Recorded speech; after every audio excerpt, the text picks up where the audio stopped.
Agent Morris with the NSA. There is something real here. Did you believe that our government is in possession of UAPs? Absolutely, based on interviewing over 40 witnesses over 4 years. And where? I know the exact locations, and those locations were provided to the Inspector General and some of which to the intelligence committees. I actually had people with the first-hand knowledge provide a protected disclosure to the Inspector General. Biologics came to some of these recoveries. Those could represent exquisite new adversary technology. Non-human, and that was the assessment of people with direct knowledge on the program I talked to that are currently still on the program. The government is covering up some level of its knowledge and understanding about what some of those things are.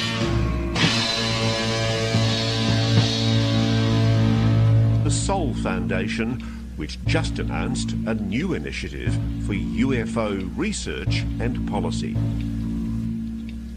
It's nuts, man. I mean, we're just small-town buds who saw a UFO in the woods. I mean, now we're hanging out with the government. Wow. What floor were you guys on? Hello, and welcome to another edition of Anomaly-NOW. This is our weekly news and media roundup for the 501c3 nonprofit Scientific Anomaly Institute, aka the Anomaly Archives, located here in Austin, Texas. It is Wednesday, April Fool's Day, 2026. That's right, folks. It is April 1st, 2026, and this is no joke. We're going back to the moon. Does it seem strange to you that NASA is launching another moon mission on April Fool's Day? It hasn't happened yet. Now, I thought I had this. See this. I've got all these tabs open for news for today, and I'm already I've forgotten to load. Where is it? Oh, here. Yes. Where is that? Yeah, Artemis 2 launching. They are T-minus 3 hours and 14 minutes and some odd seconds away from launching. Wow. Which would open both hatches. Those hatches are heavy. Yep. Orion hatches, okay, well, hundreds of pounds. Enough about that. I just wanted to, I'm going to have to tune in. I think it's at 5:15. So in just a few hours, it'll be launching. That's really awesome. And of course, you can go to our website and learn all about us if you don't already know. That's anomalyarchives.org. Or you can go to our Flipboard. That's flipboard.com/@Anomaly Archives, and then click through to the actual Flipboard magazine. This is our news collector aggregator where I dump all the news that I come across so that I can read it later and so that you can be aware of it. And that's a lot of what we cover on the show. There is just so much. There's no way I can ever keep up with this. It's getting harder and harder, folks. Hey, anybody want to volunteer to help with that? Send an email to contact@anomalyarchives.org. We'd really appreciate it. There's just a ton of stuff we're not going to get to, but I'm going to try to dive right in. And of course, you can also go to our Patreon, patreon.com/anomalyarchives. And you can sign up for free, but we would really love it. And it would benefit you if you signed up for the Anomaly Academy Cadet tier. That's $10 a month or higher. It gets you access to our live monthly Anomaly Academy lecture series. Last month, March, what featured Zelia Edgar on If Coincidences Are Just Coincidences. And about a year later, we released these to the public. So you can go to our YouTube channel and you can watch the videos from when we started this in June 2024 on to the last one we released was Micah Hanks's Sasquatch Relic Hominoids lecture from back in March of 2025. And lots of great stuff coming up soon for the month of April, May, June, etc., etc. Well, this weekend we had a wonderful time over at the KMFA event space. That is a local radio station that has event space where the very first Strange and Extraordinary Fest took place. A lot of fun, folks. I got this great little event flyer pamphlet. These are some of the sponsors, including the organizer, Empress Event Experience. Thank you, Denise, and everybody else, Sebastian, who helped coordinate all this, and the people behind it. So many great presentations, so many great vendors, met so many fun people. We gave out tons of strange experience stickers to people who, basically if you come up and tell us one of your weird experiences, you get a sticker to go along with that. And we've got stickers for practically everything, but we're always coming across new and weird experiences that need new stickers. But we had, there was a great number of people there, great presentations. Event was emceed by Aiden Castellano of the Susto podcast, and there was presentations by so many wonderful people, made some great new friends, local and otherwise. And wow, I hope this is the beginning of an ongoing thing. I think it should be. It was a lot of fun. So go over to strangeandextraordinaryfest.com to find out more about that. Yeah, this is our humble little table there with the little sticker displays and some of our rare items up there, as well as a lot of some books from our collection. And just it's so fun engaging with folks. Always love meeting new folks who are interested in this. These are the vendor tables for some of the other presenters and vendors. Didn't get photos of everything or everybody, but there you go. Of course, coming up next month, or rather this month, right? Yeah, April 26th, Sunday, April 26th, from noon to 4 p.m. at the Schultz's Beer Garden, Sangarunde Hall. That's at 1607 San Jacinto Boulevard here in Austin. That's the Austin Archives Bazaar. They do this every 2 years. I love this event. There are so many wonderful archives in Texas, and we tend to be one of the strangest ones there. But there's some other strange archives that aren't paranormal or weird UFO oriented so much as just odd. Like I think there's like a beer tap archive, ranch materials archive. There's just all kinds of great stuff. You should check it out. Another great event that happened, I really wish I could have attended, but I'm so glad that my good friend Daniel Allen Jones got to present there. You can find out more about this at his page, his Daniel Allen Jones Facebook page and his personal page. He writes, had a great time at the Gods and Monsters Conference at Texas State University with his wonderful love, Villan Jimenez. The event included several themed panels, cryptid discussions, and a glass boat tour of San Marcos's Spring Lake. He was honored to present his cryptozoology ethnography, thanks to hosts Joe and Natasha for putting this awesome event together. This has been going on for a while. Let's see, I'm going to make that bigger. Yeah, there's Daniel, there's Daniel presenting his Monsters, Cryptids, and Culture, a cryptozoology ethnography. I think this is really awesome that Joe and Natasha have been putting this on. And there's the pamphlet for the event at Texas State University's Religious Studies Department, Gods and Monsters. Awesome. Congrats, folks. I hope that was a real success.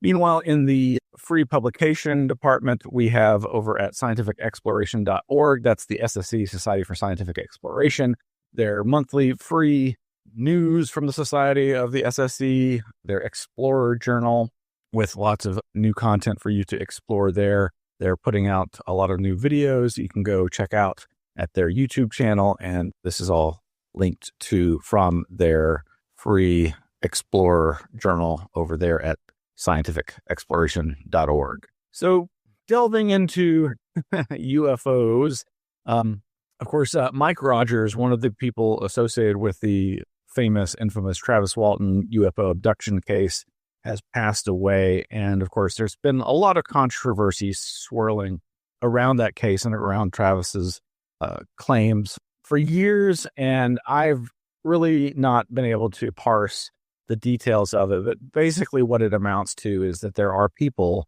this individual, Mike Rogers, and others who have claimed for some time now that, in fact, they were in on the hoax and that it basically involved one of these fire watchtowers in the forest that they were logging in, and that was the faked UFO, and that maybe not all the other people that were the witness to his being shot by the light from the UFO were in on it, but that this person has allegedly given a deathbed confession. Over at Kevin Randall's blog, A Different Perspective, he talks about this and quotes some of the ongoing statements from different people about this. He quotes Charlie Weiser, posted a comment to his Kevin Randle's previous article noting the death of Mike Rogers. And Charlie Weiser is quoted as saying, Mike Rogers' daughter took his confession on his deathbed. He confessed for the second time to hoaxing the Travis Walton sighting, with Travis confirming his role at the fire tower, the UFO. He was to stop at a certain viewing point for Travis to get out, then generate panic in the truck and drive away fast after the zapping to leave the impression Travis was abducted. Given the various changes and contradictions in their stories over the years, in response to skeptical pushback, this version fits the actual facts. It goes on to quote Charlie Weiser again. Mike also confessed to the first part of the Phoenix Lights V shape, in which he was so interested for the past 20 years. If we read his quote-unquote speculation as confession, sideline a lightweight wire and plastic construction lifted by helium with definitely exactly 7 lights, no matter what people reported, released near Prescott that traveled with the wind speed and direction to Casa Grande. We might solve that part of the sighting. He agrees the second part was flares. That's another thing. This guy's claiming he was a part of another most significant hoax in U.S. UFO history. That would be extraordinary. And I'd never heard this claim before. Anyway, you can go and read the rest of this over at kevinrandle.blogspot.com. I'm really not sure what to make of this. He also quotes Somewhere in the Skies podcaster Ryan Sprague, and there seem to be a lot of contradictions here. There's definitely been enmity between these people for some time, Travis Walton and Mike Rogers, and others, I think, but so much of it seemed very personal and just vindictive. So I always had my doubts about the nature of the hoax claims, but I never would say it was impossible. And, there could also be some prosaic explanation that, it doesn't involve a hoax, but who knows? Anyway, again, that's over at kevinrandle.blogspot.com. From researchgate.net is the recently uploaded essay research paper by physicist Massimo Teodorani. Maybe I've mentioned this already. I don't think so, though. I think this was, I could have. I mean, we did 4 shows last month in March. So this one's titled Anomalous Luminous Phenomena, Plasma Consciousness, and the Quantum Vacuum Towards a Unified Framework for Interactive Plasma Phenomena, Non-Local Information Transfer, and the Physics of Consciousness. Again, this is readable and downloadable over at researchgate.net. Highly recommend you check that out. Over at sentinel-news.org, Baptiste Friscore has the article Dr. Jacques Vallée on the pattern of UFO sightings. Quote, is this a reinforcement schedule? Unquote. For decades, some of the world's brightest scientific minds have been puzzling over the seemingly inconsistent behavior of UFOs. Dr. Jacques Vallée has proposed a solution. And I know, I say this so often. I have not had the chance to read this. There's just too much to watch, too much to listen to, too much to read. And, finding the good stuff is hard. And this, of course, intrigues me. Of course, as a huge Jacques fan and as a fan of his control system hypothesis, I'm very, very interested in reading this, but haven't had the chance yet.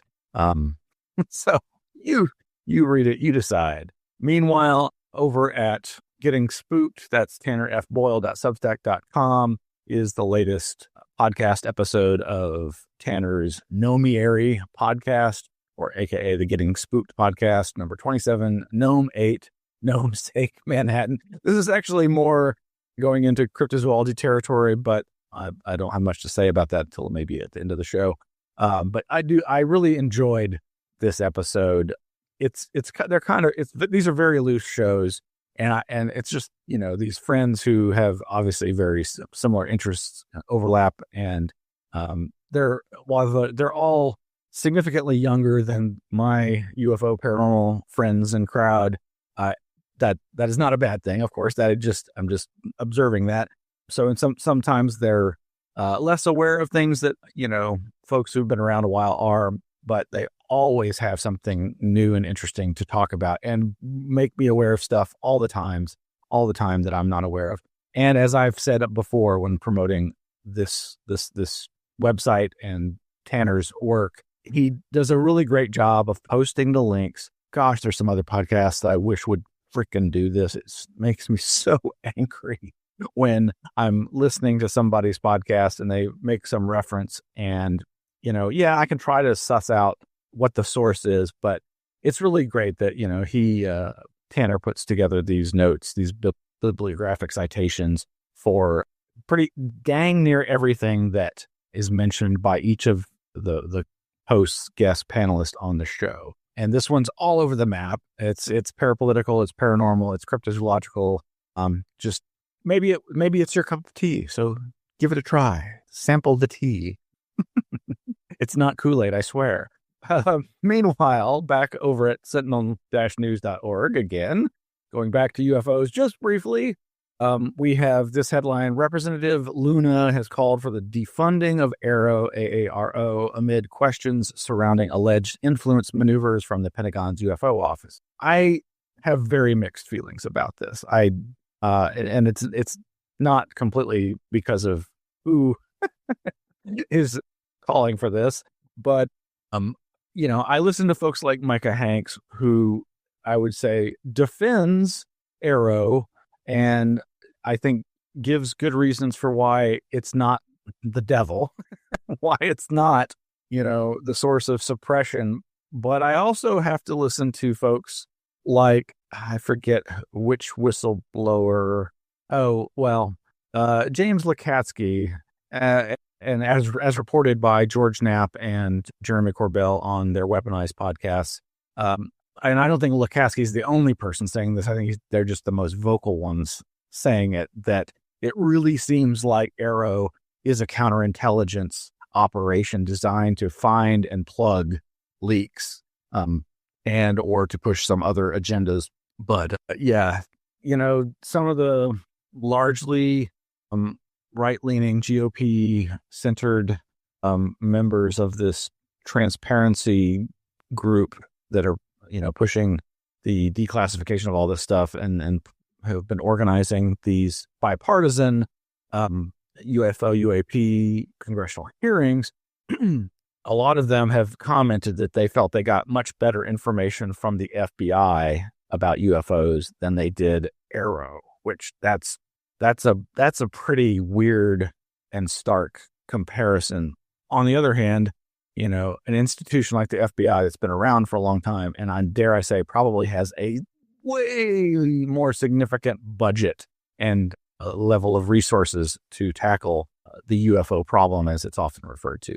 So I don't know. That's enough. What was next that I wanted to talk about? Well, let's jump to some paranormal stuff here. Over at the podcast page for our good friends who do the Consensus Unreality podcast, Ben Roylance, it being one of the main hosts. Ben Roylance, of course, is somebody who is a lover of poetry, a lover of the works of Eugenia Macer's Story, and has been archiving that kind of material, as well as runs a bookstore and does this podcast, Consensus on Reality. And this interview with Shannon Taggart is fantastic. This episode is called Photographic Hauntings, SORAT, that's SORRAT, and American Parapsychology. What is the rest of that? It's cut off here. Oh, yeah. Photographic Hauntings, SORAT, and American Parapsychology with Shannon Taggart. So their guest is Shannon Taggart. And if you don't know who Shannon Taggart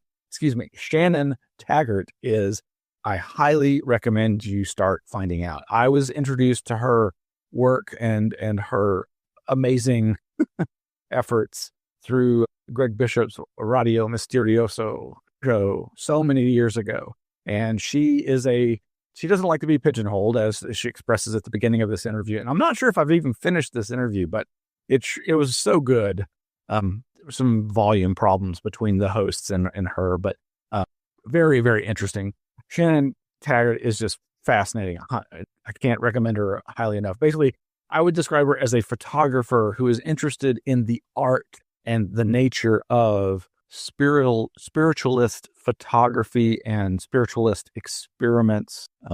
So if you think of spiritualism in terms of like old seances, in dark rooms or with red lights, and mediumship and the manifesting of things like ectoplasm and these weird spirit trumpets and table tipping and all the weird stuff that has largely been ridiculed and debunked for many years, decades, there are still people who practice these forms of religions, interaction, interfacing with the other realm, the other side, or their own unconscious, who knows?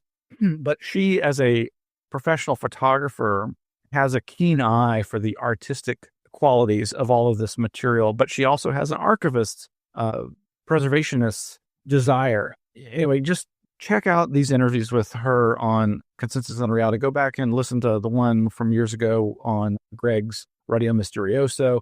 But you can also read her article over at the harvard.edu website, Harvard Divinity School Center for the Study of World Religions. This article she wrote called A Medium at Harvard by Shannon Taggart, edited by Aaron Michael Ulrey. And as the article caveats at the beginning, excuse me, the following research reflection is part of an ongoing series spotlighting the academic study of religions. And the article begins, photos of the seance medium Mina Grandin, 1888 to 1941, known publicly as Marjorie, are among the most shocking images in the history of photography. Restrained and half-dressed, she sits with legs spread as phantom forms emerge from nearly every orifice. It is difficult to tell whether these images, some captured at Harvard University, document a sideshow, a scientific trial, oh goodness, a crime scene, or a surrealist performance. For over 2 decades, I have photographed mediums and seances, culminating in my book, Seance, Fulgur Press 2019, that examines this bizarre photographic lineage, tracing back to Boston, where spirit photography first emerged in the 1860s. Long dismissed as absurd curiosities or fraudulent entertainments, seance photographs are more than failed or compromised evidence. They expose how the authority of the camera was forged and remains in tension with ritual, embodiment, and belief. Yeah, Shannon is just magnificently articulate and just really raises the bar so high on exploring these types of experiences and belief systems and the interplay and the attempt to document evidence or to bear witness to these strange goings on, whether they are fakery or something real. That's less of an issue for her, and I find that fascinating. One last thing related to Shannon Taggart over at the SPR's website, that is the Society for Psychical Research, spr.ac.uk. She's written a review of this book, Picturing Aura, a Visual Biography by Jeremy Stolow, Stolow. And what she writes, in one of the most iconic images of aura photography, a torn leaf appears restored by an electric silhouette known as the phantom leaf. This Curlian effect, produced by a technique said to capture luminous energy fields, became a kind of holy grail for some 20th century parapsychologists seeking proof of an invisible life force. Yet it proved notoriously difficult to reproduce. Following the fragmented traces of this history, I found that explanations of the phenomena sometimes slipped from controlled conditions into personal circumstance. I once heard a story I was unable to confirm. The research faltered when one of its most promising subjects, a teenager from Ohio, lost the ability to produce the effect soon after getting a girlfriend. There's much more to this review. It's actually very extensive. And yes, and of course, the one reference she cites is, of course, George Hansen's The Trickster and the Paranormal, which, yeah, I need to reread. All right, moving right along over at Journal of Scientific Exploration.org. That is, of course, JSE, the journal of the SSE. The Society for Scientific Exploration publishes the Journal of Scientific Exploration, SSE publishing JSE, Anomalistics and Frontier Science, Volume 40, Number 1, 2026.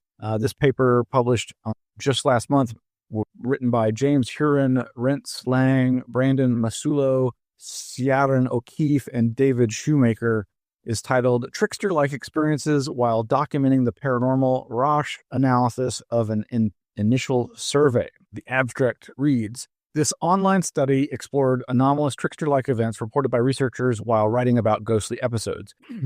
A convenient sample of 167 participants, 7 credentialed frontier scientists, and 160 amateur paranormal investigators retrospectively endorsed 15 items spanning both subjective experiences, for example, unusual dreams, emotional shifts, and objective events, for example, missing files, device malfunction. Subjective experiences occurred 1.6 times more often than objective events, with endorsement rates ranging from 7% to 30%. Roche, this is spelled RASCH, Roche analysis revealed a unidimensional hierarchy of 14 coherent items with strong internal consistency and minimal gender-related response bias. The reported anomalies could largely reflect psychological mechanisms such as memory reconstruction, source monitoring errors, or cognitive load, but their clustering and symbolic framing suggest deeper epistemological vulnerabilities, what we call a trickster chain, when preparing paranormal-themed works. These findings may generalize to other emotionally charged or liminal writing contexts where narrative coherence is vulnerable to psychological or transpersonal disruptions, offering a novel lens on how altered states, symbolic processes, and creativity intersect in scholarly work. Our novel, Trickster-like Experiences Inventory, therefore offers a promising tool for meta-scientific inquiry and invites further research into both conventional and parapsychological interpretations of anomalies or disruptions in academic context. Kind of makes you go, Meanwhile, over at theguardian.com, we have, I'm Deathly Afraid. What is digital spirituality leading us toward? Where traditional religion once gathered people together, digital spirituality is now consumed in isolation, mediated by tech gods with opaque agendas. Yikes. This is over at theguardian.com. Quite a long article. You'll want to go check that out. And let's see. Moving right along over at theconversation.com. We have How Dolphins Communicate, New Discoveries from a Long-Term Study in Sarasota, Florida. Speaking of consciousness and language and whatnot, human fascination with bottlenose dolphins goes back thousands of years, at least as early as Greek mythology. But it wasn't until the 1960s that methodical research into dolphin communication began. Scientists like the, editorializing here, ketamine-taking John C. Lilly, and the husband and wife team of Melba and David Caldwell tried various experiments to decipher the sounds dolphins can make. The Caldwells figured out a way to record isolated animals in human care. They discovered that each individual dolphin communicated mostly with one unique whistle, which they called the signature whistle. Researchers now know that these whistles convey identities much like human names do. Dolphins use them to stay in touch with each other in their murky habitat where vision is limited. It's like announcing, I'm over here, when someone can't see you. Marco Polo. This discovery is foundational to my own research. I've been studying communication in wild dolphins since the mid-1980s when I joined my mentor, Peter Tyack, T-Y-A-C-K, in documenting signature whistles in wild dolphins for the first time. Our team's research focused on a resident community of free-ranging bottlenose dolphins in waters near Sarasota, Florida, where I continue to work today.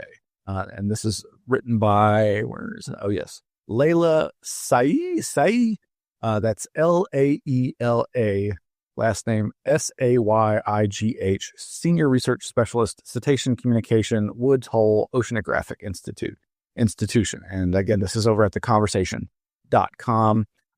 Check out that. And then over at Mongo Bay. Mongo don't know. Mongo just pawn game of life.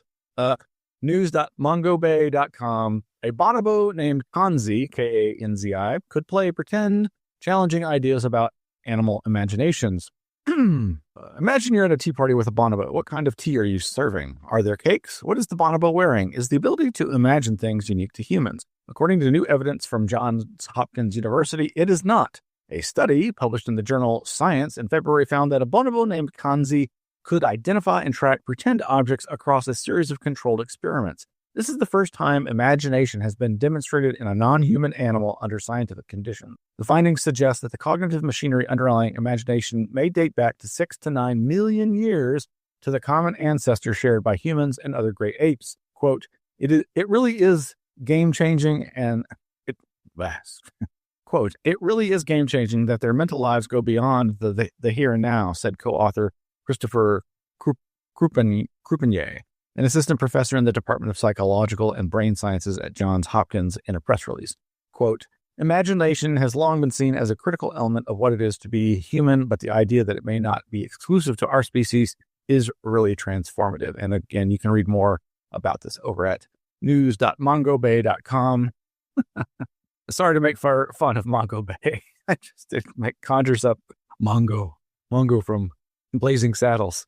This article is written by Liz Kimbrough. All right, moving right along over at thedebrief.org. New theory suggests consciousness may come from a hidden wave in the brain, not neurons. This is actually from last month, or 2 months ago, February 26th, written by Tim McMillan over there at thedebrief.org. In the search for the physical source of consciousness, neuroscientists have long looked to neurons, the brain's billions of electrically active cells, as the likely answer. However, a provocative new theoretical paper challenges that assumption, arguing that our experience of reality may not arise directly from neurons firing in the brain. Instead, it could emerge from a hidden wave deep within the brain, acting as a holographic model of the world. Published in Frontiers in Psychology, Robert Warden of the Active Inference Institute, it's Robert Warden, W-O-R-D-E-N, of the Active Inference Institute, proposes what he calls the, quote, projective wave theory of consciousness, unquote, a hypothesis that suggests our conscious experience arises from a wave-like excitation inside a small but critical brain structure known as the thalamus. Through unconventional if confirmed, the idea could upend decades of neuroscience and fundamentally reshape how scientists understand the biological basis of awareness. Quote, this paper is an initial conceptual outline of a projective wave theory of consciousness in which phenomenal consciousness arises solely from a wave excitation in the thalamus. Warden writes, quote, neuronal activity maintains the wave but has no direct link to consciousness. Of course, you can read the rest of this over at thedebrief.org. And moving right along over at Noema? Okay. It's Noema mag.com. That's noemamag.com. What are psychedelic entities? I can't tell I don't remember what I've already reported on it. I may have reported on this last week. Some of these things overlap. What are psychedelic entities? The beings people often meet while using psychedelics resist tidy explanations. This is an essay in their philosophy and culture section by Joanna Steinhardt from March of this year. The article begins, the first time I heard about the plant spirit of iboga, it was from a man named Barry who told me she appeared in different forms to different people, sometimes old and maternal, sometimes young and vibrant, usually of African descent. Mother iboga, he called her, and I figured he would know. Barry ran a psychedelic retreat center in rural Mexico that administered ibogaine, the drug derived from iboga, a plant used as a visionary sacrament in Central Africa. I know I've commented on this before about how people like Terence McKenna and others have popularized this idea of psychedelics like psilocybin mushrooms and particularly DMT, dimethyltryptamine, are UFO experiences on demand, and that they are able to bring us into contact with these self-transforming machine elves of hyperspace, as McKenna called them, these dribbling, jeweled basketballs, as he says they appear, and others have described them. But obviously, there's always been controversy about the idea of there being any reality to these quote-unquote hallucinations that people experience. But there's a lot more here, folks. If you want to entertain these ideas, you don't have to take the drugs yourself. Just read the literature about entheogens and the types of information that seem to often be brought back by previously just the shamans who were the ones ingesting this material.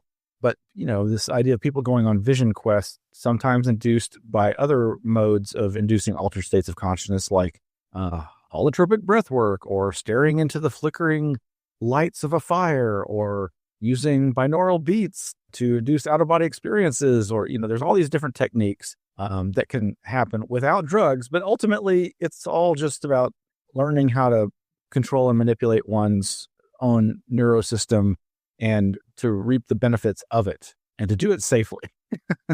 That's important too. Again, that's over at noemamag.com. That's Noema mag.com. Also, so our good friends at INAX, the Institute for Neuroscience and Consciousness Studies, continue to put out new material. Yay, way to go, Bob.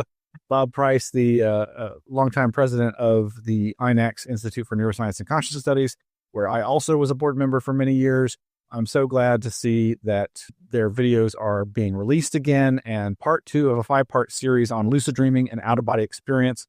This one featuring William Bullman have been released, and there's more to come. Go check that out at their YouTube channel. That's youtube.com/@INACSorg. That's youtube.com/@INACSORG. And of course, you can go to their website, inacs.org.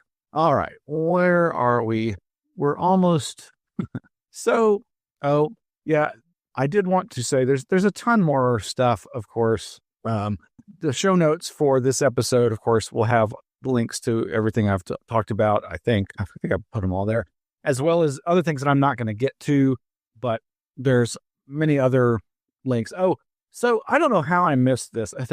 I came across this video, A Flash of Beauty, the hypnosis of Bob Gimlin. Okay, so put this under cryptozoology. Bob Gimlin, of course, is the G in the PG film, the iconic Patterson-Gimlin Bigfoot film that, of course, this Conjuring Bigfoot. Oh, that's a great title. Capturing Bigfoot that has made so many headlines regarding the alleged debunking of the classic PG Patterson-Gimlin film, the 1967, I believe, Bigfoot footage, the few seconds of film footage that show a big, hairy, lumbering female walking through a creek bed in the West Coast wilderness that is considered, next to things like the Zapruder JFK assassination film, to be some of the most widely seen and recognized film footage in human history. Perhaps maybe all the Hindenburg disaster footage would also be up there. I don't know. That's probably not as much anymore. But anyway, Ken Gerard, formerly Texas-based cryptozoologist, a friend of ours, has posted this screenshot that's, I guess, making the rounds. I have not vetted or verified this, but I don't doubt it. But basically, the Overlook Film Festival has issued a statement saying there has been a change to the lineup and schedule. Unfortunately, Capturing Bigfoot has been reluctantly pulled from the schedule and all future screenings for the time being by the film team due to a pending issue regarding serious piracy concerns that could impact its sale.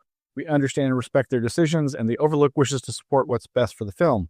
Now, I think it's been the assumption has been that one of the reasons that the Capturing Bigfoot film documentary premiered at South by Southwest was as an attempt, like films like The Age of Disclosure about UFOs, UAP, premiering there, was to help get a distribution deal. That is very much the basis of most film festivals, is you show your thing for the first time or one of the first times, and hopefully you get some bites, nibbles from potential distributor, film distributors, streaming distributors, physical medium distributors, that sort of thing. And as anyone knows, the market has radically changed due to the slow death of broadcast television, the slow death of physical real world theaters, and the slow death of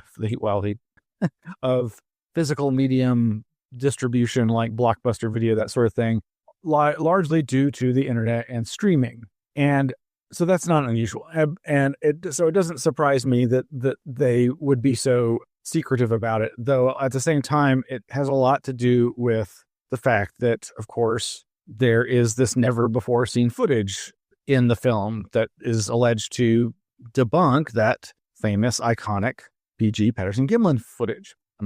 And they're just terrified, obviously, that somebody's going to sneak in a camera and record it, and it's going to leak, and that will diminish their chances of recouping their expenses and making some money, as any filmmaker wants to do, whether you are, have some honorable reason for doing a documentary or just are an entertainer who's written something that you want to see successful out in the world. So who knows? Anyway, I just was curious, the fact that there apparently is hypnosis footage of Bob Gimlin. And that led me to this YouTube channel. That's youtube.com/@A Flash of Bigfoot. But it's for a documentary that I somehow missed from 2022, A Flash of Beauty, Bigfoot Revealed.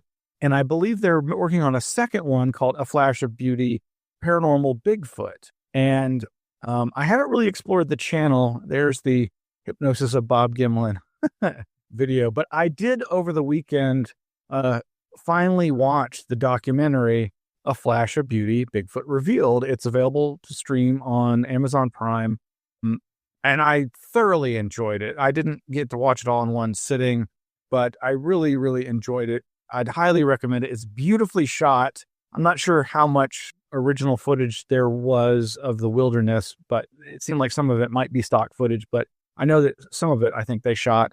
But interview footage is fantastic. All the participants I find very fascinating and interesting.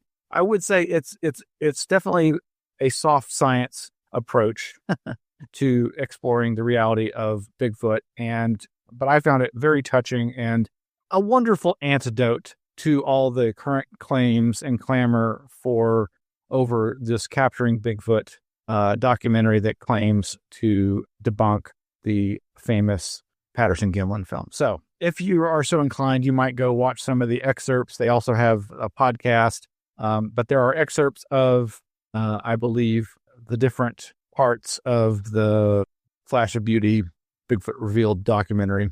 Anyway, really enjoyed it. Highly recommend it. May or may not be your taste, but I think that's it. Anyway, okay, that's it. That's going to be it. So we're just at about the 45-minute mark. And thank you for joining us again. Please like and subscribe, hit the notification bell. Please sign up for our Patreon or subscribe to our anomalyarchives.org website. We have various ways for you to keep in the loop, but they're not always all integrated the way I'd like, but we really appreciate your support. If you just want to send us a donation, of course, down at the bottom, you can see all the information about how to contact us. We have a P.O. box, a phone number, an email address, and all that stuff. And we're on social media, so look for us on your favorite social media platforms. We don't really engage there, but we do try to post notifications to let folks know about what we're doing, like those monthly Anomaly Academy lecture series and whatnot. And that's going to be it. So good night, good day, peace be with you, and have a happy tomorrow, and we'll see you on the other side.